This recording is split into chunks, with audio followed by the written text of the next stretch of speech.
Hello everyone, welcome back to the channel. This is Kushbu and today we are going to talk about off-campus placement. So I have a senior with me. She is from third year and she have got an offer letter from Morgan Stanley for an intern offer. So today we are going to discuss how she got the offer letter, what are the things she did, how she prepared, how was her interview experience and what are the things she will suggest. So like this video and don't forget to watch this video until the end and let's talk to her.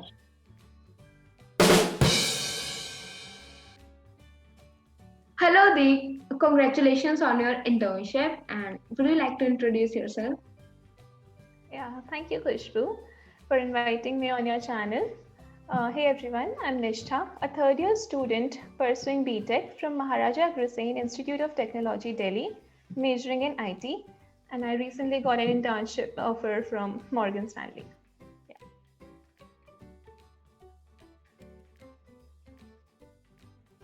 So Deep, would you like to tell us about your journey, like how you got the offer letter and how you prepared for the same?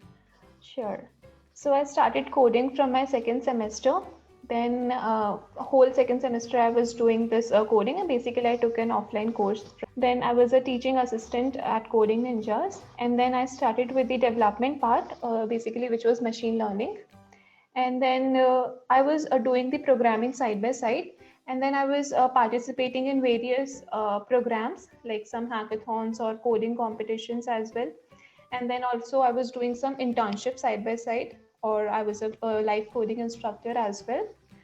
So yeah, that was my journey. And also I was active member of many communities like DSA or women tech makers. Okay, that's great. Isma-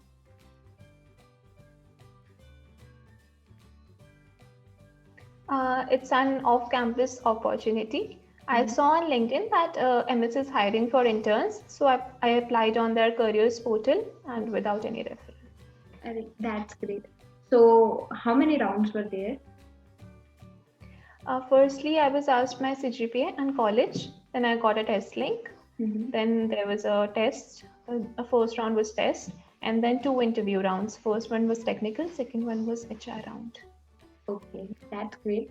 So we are going to discuss these in detail towards the end. Firstly, let's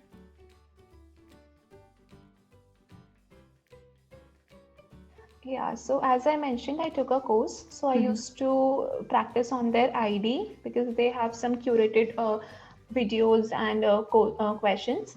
Then also, yeah, if you're a beginner, you can start with the hacker rank as I did. Then moved on to a course. If you don't want to buy a course, then there are so many YouTube videos available out there.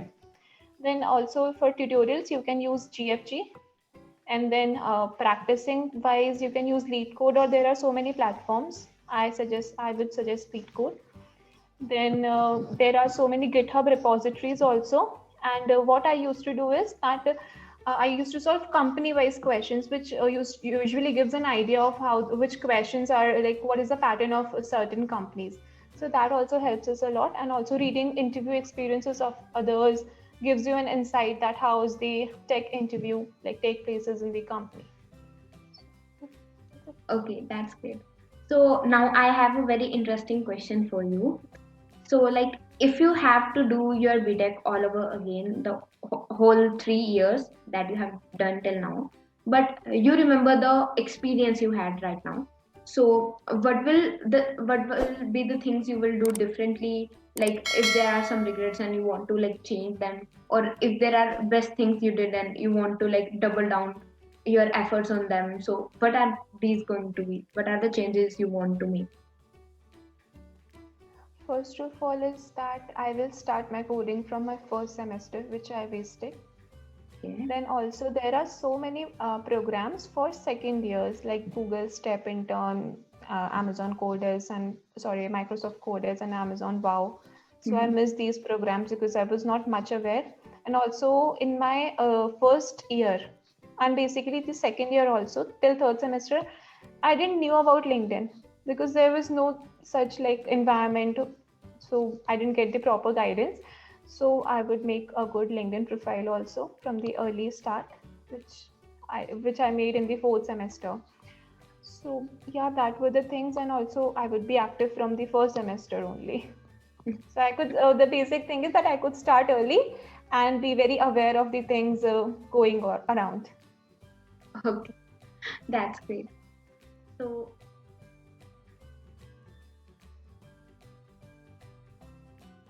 So the first round was the test. There were 3 sections in it. First one was aptitude, then debugging, and then the coding section, which consisted of 3 medium hard level questions, lead code. Then after a month, I got a call from the recruiter that I had cleared my online test and my interview was scheduled the next day. It was basically a Zoom call which lasted for around 75 minutes, and it revolved around DSA, data structures questions, their implementation concepts, how the memory is stored, and all the CPU scheduling things, then OOPS and operating system. So these was the things I was asked in my technical interview. And my then second round was HR round. I got a call another day, and I've cleared the technical round, and my next round was scheduled. Then the second round was lasted for around 45 minutes, which was for like personality judgment, leadership skills, and basic discussion over my profile, the mentorship and internship things I have done, my projects and my skills. So different about different programs and communities I've participated. So this was the HR round. For the advice part, I would say that you should be consistent with coding, and also don't cram the solutions, as in the interview you will be asked for the implementation part. How, like if you're solving any tree question, then you won't be asked the basic logic, and won't be asked to write a code. You would be asked the implementation thing. How is this thing being done? And also don't ignore the core subjects. OS, TBMS, and OOPS are the most important things asked in the interview. So yeah, and also build some good projects. Like you should be good with the development skill also, and then you're good to go. thanks a lot for all the advices and all the very best for your internship. I hope you will definitely get the PPO out of it. Thank you so much, Khushbu. So that's for today, guys. I hope you liked the video. I hope you got all your questions answered. If you have any further question, put them in the comments below. Tell me what was the best part or what is the best advice you got from the video. I will be very happy to know. And if you have any further suggestions for me, if you want me to make a video on some particular topic, you can just put them in the comments below. And I will be happy to know that. And keep practicing, keep coding, and I'm going to see you all super soon. Bye.